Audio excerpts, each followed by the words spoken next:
Let me ask you something. Do you actually know how much insurance coverage your business needs? Or did you just pick a number that sounded about right and move on? Because here's what most people do. They hear something like, yeah, just get a $1 million policy and you're good. And they go with it. No real thought behind it. No context. Just, that sounds fine. But what if that number isn't enough? Or what if you're paying for way more coverage than you actually need? So in this video, we're diving into how much business insurance coverage is actually enough, how to think about it the right way, and how to make sure you're not guessing when it comes to protecting your business. What's going on, everyone? My name's Eric Hunsaker, and on this channel, we cut through the fluff to help you make smarter decisions so you don't have to learn things the hard way. All right, let's get into it. The standard answer everyone throws around. If you've ever looked into business insurance before, then you've probably seen the same numbers pop up over and over again. $1 million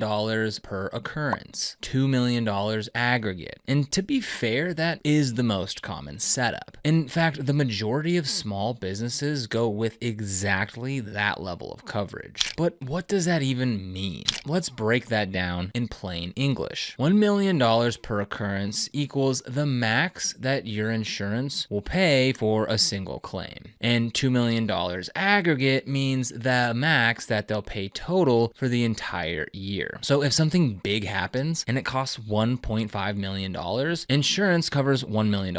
You're on the hook for the remaining $500,000. That's the part that people don't think about. Why this became the default. Here's the problem with that standard. Now, just because it's common doesn't mean that it's necessarily right for you. I mean, think about it like this. If someone said everyone should have the same car insurance, that wouldn't make sense, right? Because a teenager driving a used car, a family with 3 kids, someone with a $100,000 vehicle all have completely different risks. Same thing with business insurance. A freelancer working from home and a contractor working on job sites should not have the same coverage. But a lot of people treat it like they should. So how do you actually figure out what's enough? So instead of guessing, there's actually a much simpler way to think about this. It comes down to one question. What's the worst realistic thing that could happen, and could I survive it? That's it. That's the whole game. So let's walk through how to actually answer that. Step 1, what could go wrong? This sounds obvious, but most people don't actually think it through. Ask yourself, could someone get hurt? Could you get sued? Could you damage someone else's property? Could your work cause financial loss for a client? And here's the key. You're not planning for what's likely. You're planning for what's possible. Step 2, how expensive could that be? All right, now let's put some numbers to it, because this is where things get real. Now, a small incident, maybe $10,000 to $20,000. A more serious situation, $50,000 to $100,000. A major lawsuit, easily over $100,000. Here's where most people mess up. They assume that probably won't happen to me, but that's not the right way to think about it. The better question is, if it did happen, would I be okay? Step 3, what can you afford to lose? This is the most important step, and it's the one most people skip. Let's say something goes wrong and it costs $150,000. Now ask yourself honestly, could your business absorb that? Could you pay that out of pocket, keep operating, recover from it? If the answer is no, then your coverage isn't enough. This is the real definition of enough. So let's make this real with some examples,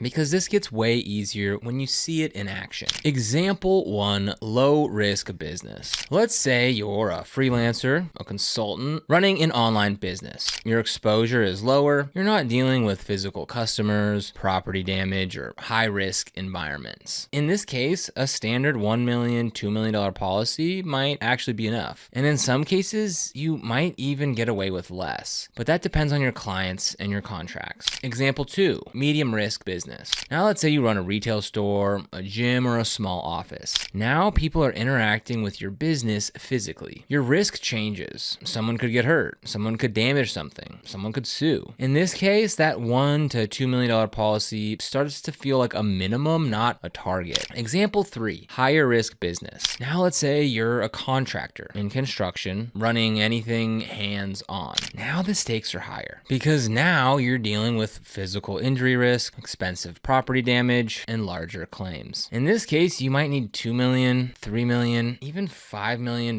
plus in coverage because one mistake can be extremely expensive. The hidden factor that most people miss. So here's something that a lot of people just don't realize. Sometimes you don't get to choose your coverage because other people require it. They may require $1 million plus in coverage just to work with them. So even if you think you need less, you may still need to meet those requirements. The underinsured problem. So here's something interesting. A lot of businesses do have insurance, but they still have a problem. They don't have enough because coverage limits can range from $300,000 all the way up to $5 million or more. And just having a policy doesn't mean you're fully protected. The cost versus coverage trade-off. Now let's talk about money here because this is usually why people hesitate. Insurance costs something like $30 per month, $60 per month, maybe $100 per month, depending on your business. Here's the interesting part. Going from $1 million to $2 million of coverage usually doesn't double your costs. It might only be a small increase. So what you're really deciding is, do you want slightly lower monthly costs or significantly more protection? The biggest mistake people make. All right, this is one that I see all the time. People choose coverage based on price instead of risk. They think I'll just go with the cheapest option, but that's backwards because the whole point of insurance is protecting against expensive claims. A simple rule you can use. So if you want to make this easy, then here's a simple way to think about it. Start with the $1 to $2 million coverage we talked about. Then ask, do I have higher risk? Do I deal with people or property? Could something cost more than that? And most importantly, if I had to pay more than this, would it ruin me? If the answer is yes, you need more coverage. Now, if you want to find the best business insurance for your needs in your area, then go ahead and click the link down below in the description to our best business insurance. All you need to do is go ahead and type in your zip code and hit refresh results, and we'll go ahead and give you a list of some different business insurances that you can go ahead and check out. So look, there's no perfect number. There's no magic policy that fits everyone, but there is a right way to think about it. It's not about picking what's common. It's about picking what protects you. So if you're running a business right now, then take a few minutes and actually think through your risk because this isn't just another expense. It's protection for everything you're building. So this video helped you think about things a little differently, then make sure to like, subscribe, and stick around for more. Because here on Insurance Wise, we break things down in a way that actually makes sense so you don't have to learn everything the hard way. And again, if you want to go ahead and get started with the best business insurance that we recommend for your area, then go ahead and click that link down below in the description. This is an affiliate link, which means if you end up using those options, then we do get a small commission at no extra cost to you. But other than that, thank you so much for watching, and I'll see you here in the next video.